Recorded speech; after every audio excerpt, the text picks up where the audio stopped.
Thank you for joining us today for our 15 minutes with a senior. I have Ethan Taylor here. And Ethan, I'd like you just to start by introducing yourself.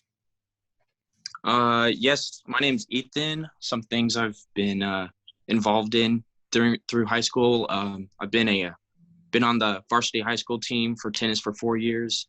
I was on the STEM club, which was previously ran by Chris, if y'all did not know that. We competed in a robotics competition, which was kind of a failure, but I had a fun time with all my friends. And in the fall, I'm attending Texas Tech for my finance degree. Okay, so what do you see? What are you excited about? You talked about going to Tech next year. What are you excited about most of going to college next year?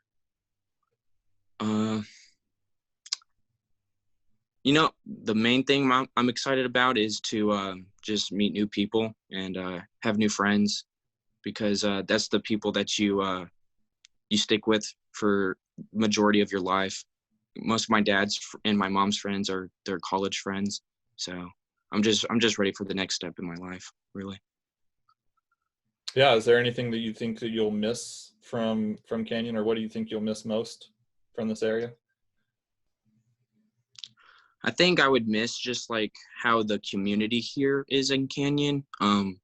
It's kind of we have like a small town type of feel, but you can really tell by like everybody in the community how they support each other. Like all these small businesses that we own on the square. I know personally, me and my close family members have been ordering more food than we probably need from these small businesses. But I feel like this town has a very Christian base that I feel like that's better than most other towns have.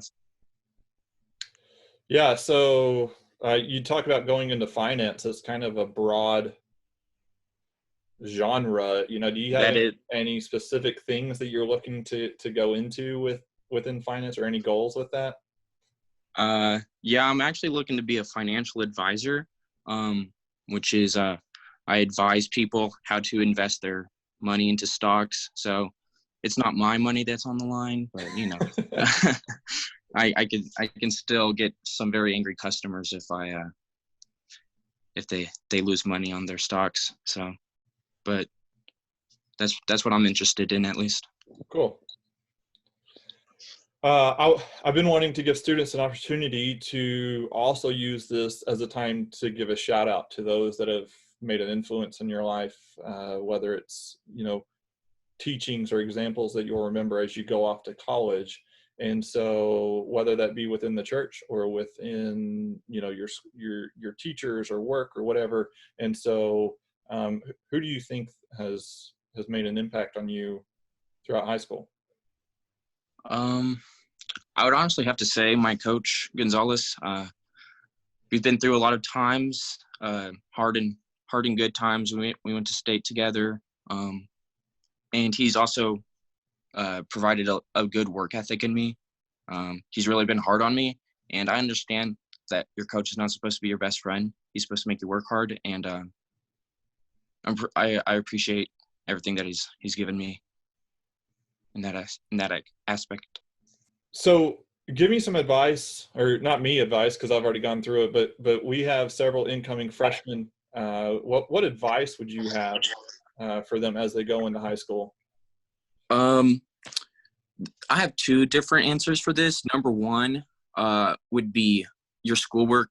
Really try to stay on top of it. Like, your freshman year is not going to be your hardest year, so it's kind of gonna confide a false sense of security. You don't have to study very much, and you'll still make good grades. But the later years, you really need to be able to stay on top of your work and not get caught behind, or you're gonna have stuck with tons of hours of homework on like the last day of the 6 weeks or whatever.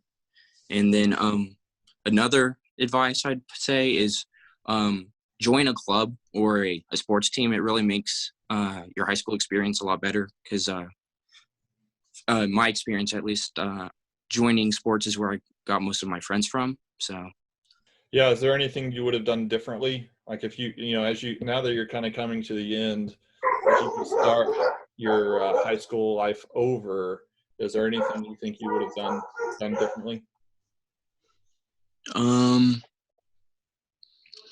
you know, I believe that everything happens for a reason, so I wouldn't want anything to be different, to be honest. I'm glad where I'm at right now, and so everything that has happened has led up to this point. So Okay, I am good no answer. regrets. You know, you change one thing, you change everything. You know, and Right? so that's a Absolutely. good answer. So, what are you missing most? As things begin to open up, what do you think that like one of the first things that you were looking forward to enjoying or being a part of once again? Yes. The first thing I'm going to do when they reopen retails is I'm going to get a haircut, and then and number two, I'm just excited to be able to like I don't know at least go sit down inside of restaurants, not have to like take everything back to my house. And I'm really excited they're opening up tennis courts again, so I'll get to get some exercise. I haven't really exercised much during this quarantine. Yeah.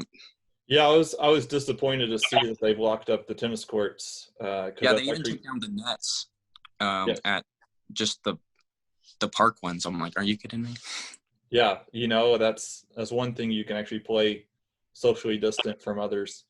Yep. So I was that was unfortunate uh, that I've seen as well. It's easy to focus on the negatives during this time, but there have been some positives I think that have arisen from this. And so, are there any positive things that have come with this that you hope sticks as things get back to as normal as they can be? Um, as my mom would put it, we have had a lot of forced family fun time, but I've really came closer to my family during these times, and I've really appreciated them a whole lot more than I did before. Like I often took them for granted for the things I've had and stuff, but I don't know. All of this just put into perspective how much I've been um, pushing aside and how much I need to be thankful for. Really. How do you see yourself describing these times to future generations whenever they ask about it? What do you think that you'll tell them? There's not much really to say. I mean, it was kind of cool for a little bit not having to go to school. Like that was it was good for about a week, and then I got bored of not seeing people. Like it was just me and my mom and the dogs for the longest time. So it's I don't know, I'd really just appreciate school as much as it's not your favorite. It is much better than just being by yourself. I want you to tell me about something about you that, as people get to know you better, catches them by surprise. So, how do you think that their first impression of you is different from who you actually are?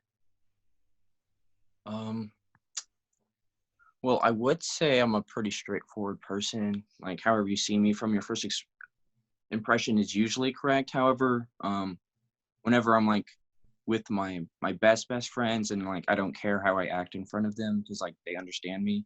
I'm just like a total goofball, to be honest. Like I still have the sense of humor of a 12-year-old, and I don't know. I just like have a good time and not really like have to worry about things, I guess. Okay. And then my last question that I have for you, as you look back through high school, I want you to give me your favorite or a favorite moment from high school. I think it's not really a specific event um or anything, but I've just really like cherished spending time with my teammates. Like last year was pretty successful and this year wasn't, but I honestly wouldn't have changed it because we got to experience the highs and lows together, and Mhm. it it really helps you. appreciate your teammates, and they're more of a family than a team at this point. But I don't know. That'd probably be it. Just the team bonding, and yeah, we get on each other's nerves and stuff, but at the end of the day, we all get along. I want to thank you for joining me today, and it's been great to get to know you through huddles and through Wednesday night worships and just our personal Bible studies. And so, thank you for taking this time so that we can get to know you a little bit better. And I just want you to know that we're praying for you, and we look forward to hearing about exciting things for your future. So thank you, Ethan. Absolutely. Thank you, Chris.